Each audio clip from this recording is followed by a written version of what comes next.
Bonjour, ravi de vous accueillir pour ce premier épisode de balades et découvertes en voiture ancienne. Tout près de chez vous, nous allons découvrir des paysages et des endroits qui valent le détour.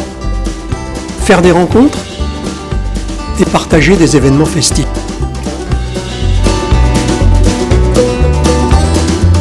Les passionnés d'auto ancienne le savent bien, chaque fois qu'ils replongent avec délectation dans une BD qui leur est consacrée, les souvenirs d'enfance rejaillissent. Alors, croiser de nos jours un de ces modèles, ça ne laisse pas indifférent. Quand j'étais petit, c'était la voiture de mes parents, les années 50, 60. Ça vous rappelle votre enfance quelque part? Absolument pas. Pas du tout. Non, parce qu'en fait, j'ai pas trop vu de voitures aussi belles et bien entretenues que ça. Et en plus, je suis pas de la France, je suis de l'Angleterre. On n'avait pas exactement des... On en a vendu en Angleterre. Oui, et puis mais ça me fait penser un petit peu au Morris Minor en fait. Oui. Une voiture qui était un petit peu similaire au niveau de la taille. Ce que je peux vous montrer là, eh bien, c'est la miniature du prototype de l'auto qui a été conçu chez Renault. On peut se rendre compte que le prototype n'a que 2 portes, donc ça a connu une belle évolution. On voit le prototype qui ressemble étrangement à la coccinelle, puis qui était déjà sorti à l'époque, la première Volkswagen. Et Pierre Le Faucheux, PDG quand l'usine Renault a été nationalisée, a voulu 4 portes et une habitabilité. Et c'est parti pour un petit voyage. Des massifs boisés, des terres agricoles, et à quelques kilomètres d'ici, le confluent. C'est là que l'Oise et la Seine se rejoignent. Nous sommes au nord-ouest des Yvelines, à moins d'1 heure de Paris. Et bien pour ce premier épisode avec Pierre, on va aller du côté du château du Failly. C'est par cette petite route qui vient du centre de Morcourt qu'on va accéder au château du Failly. Petite route pittoresque, comme vous pouvez le voir.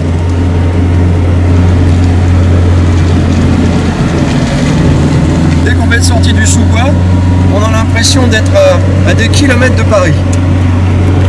Ça sent bon la campagne.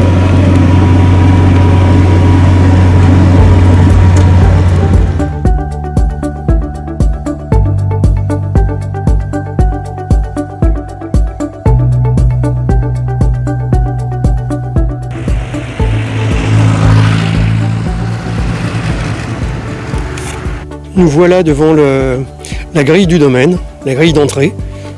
Bien sûr, c'est une propriété privée, donc on ne va pas franchir les grilles, c'est pas possible. Et puis à côté, on peut voir de belles choses tout autour.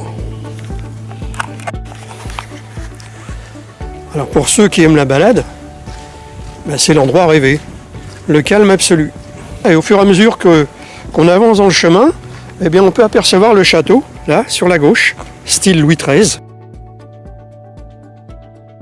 En repartant, juste avant de remonter dans la voiture, je viens de découvrir quelque chose d'étonnant. Regardez plutôt.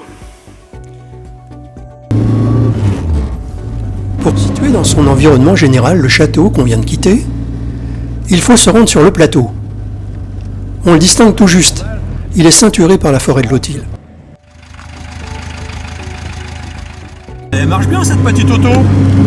Pierre, qu'est-ce que tu en penses? Elle ronronne. Depuis quand tu as cette voiture? Depuis cet été.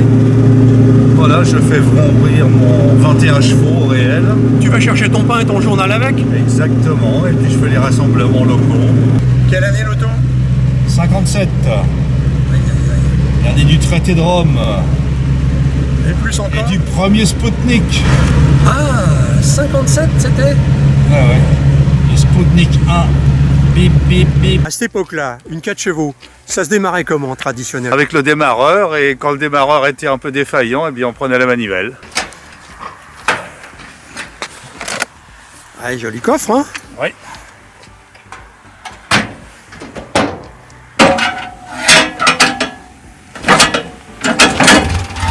C'est parti. Effectivement, ça marche tout seul. À peine reparti pour la seconde étape de notre promenade, on se rend vite compte qu'il va falloir la reporter. 5 jours plus tard, le soleil est là. Et depuis le coteau, la vue n'est pas banale, avec au loin les tours de la Défense. Dès que Pierre en aura terminé avec un promeneur curieux, on se rendra aux Écluses, situées juste en face, côté rive gauche de la Seine. Un petit 21 chevaux. Ça perd pas trop d'huile, un petit peu ici, mais bon, c'est pas bien méchant. La dynamo, la bobine qui fabrique le courant haute tension, la pompe à essence ici, le Delco, l'antique Delco. Donc à cette époque-là, on est encore en 6 volts. 6 volts, tout à fait, la batterie 6 volts qui est en dessous là. Et ici, le petit carburateur avec le starter manuel. C'est un carbu, c'est qui ça? Zénith? C'est un Solex, je crois.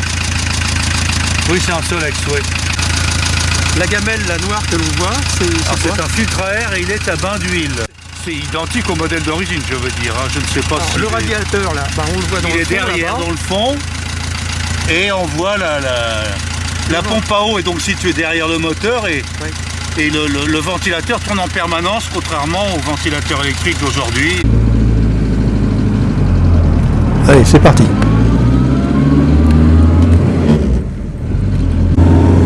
Bon, bah là, on a pris la direction des Écluses et du barrage d'Andrézy. Et attention, un petit cassis là, voilà. Bon Pierre, on est d'accord, boîte de vitesse, 3 vitesses, première non synchronisée. Synchro, voilà. Donc il faut réapprendre à conduire en quelque sorte. Et là on est en troisième là, oui. Vitesse de croisière, 80 km/h. Oui, 70-80, elle aime bien. Après, il faut de la largeur. Donc les 80 km/h, ça va être au poil ça, pour rouler maintenant? Exactement. Sur les départementales. À fond sur les départementales. Je vous laisse découvrir là, à la sortie du virage, les Écluses.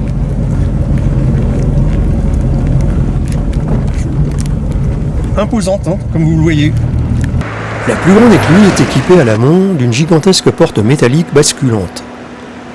C'est la première du genre mise en œuvre en France.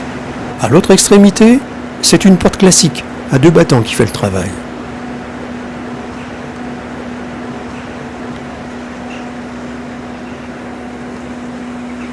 On évoquait l'habitabilité de la voiture.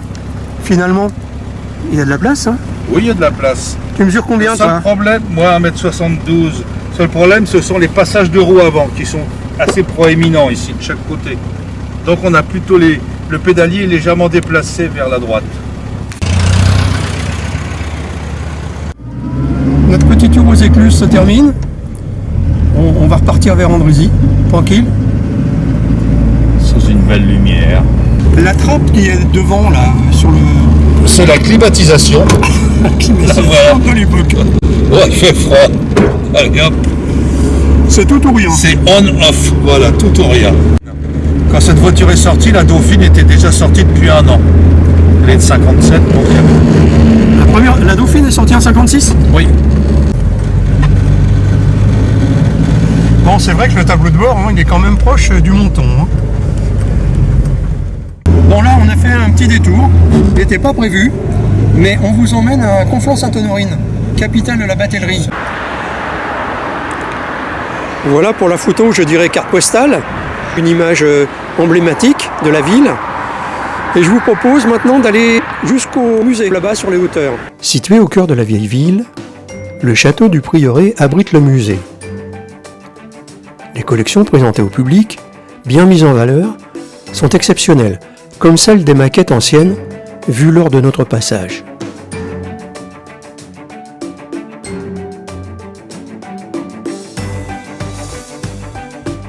En sortant du château, un coup d'œil jeté en contrebas depuis les terrasses nous permet d'apercevoir 2 bateaux d'une autre époque.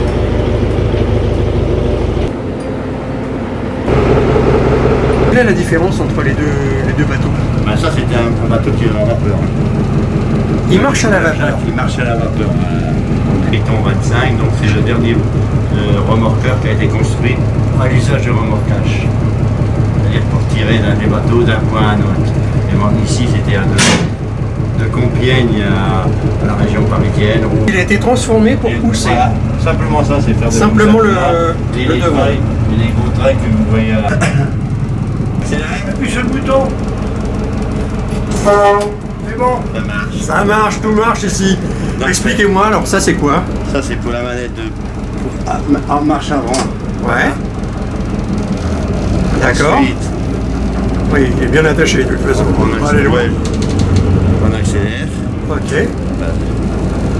Voilà. Et pour l'inverse, on marche arrière. Ok.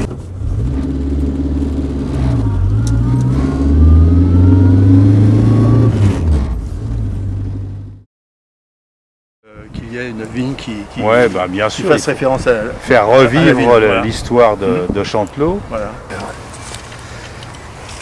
Alors là, je suis en train d'attacher les baguettes. De façon à éviter que la sève monte en partie supérieure et travaille uniquement dans cette zone-là pour faire pousser les bourgeons. La vigne là, elle date de quelle année? On l'a plantée en 2008. Elle a été enherbée tout de suite.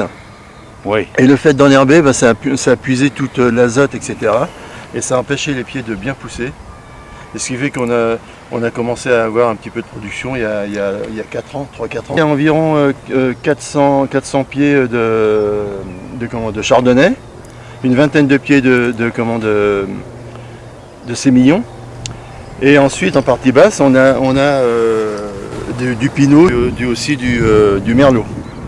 Cette année, on a fait 300 kg de raisin sur le chardonnay. Et là-bas, on a fait 230 kg de pinot. Et vous, il y a longtemps que vous êtes là, votre rôle, alors c'est quoi au juste? Effrayer les oiseaux, oui, c'est sûr que ce pressoir, il était à Chantelot. Et c'était un pressoir qu'on pouvait déplacer, comme on voit ici. On voit ici, un cheval pouvait le tirer, on pouvait ainsi l'emmener d'exploitation en exploitation. Bon, alors il y a bien longtemps qu'il est plus en fonction. On peut dire que c'est quelle période ça? Année 1920, 1930? Oui, c'est ça, c'est début 20e. Hein. Je ne sais pas quand il a été fabriqué, mais...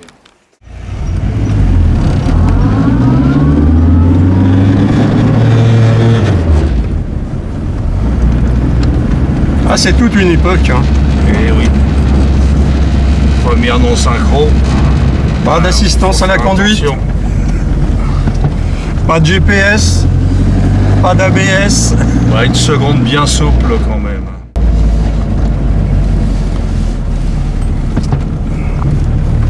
Une direction très légère. Pas assisté.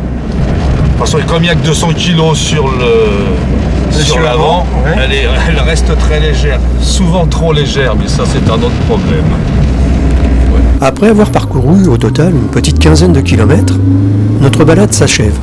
Je vous propose de nous retrouver pour un prochain numéro de balade en voiture ancienne. À réaliser près de chez vous, pourquoi pas en votre compagnie, et aussi avec votre voiture plaisir. Soyez prudents, roulez bien. Bonne balade, n'hésitez pas à me faire part de vos suggestions. Allez, bye bye.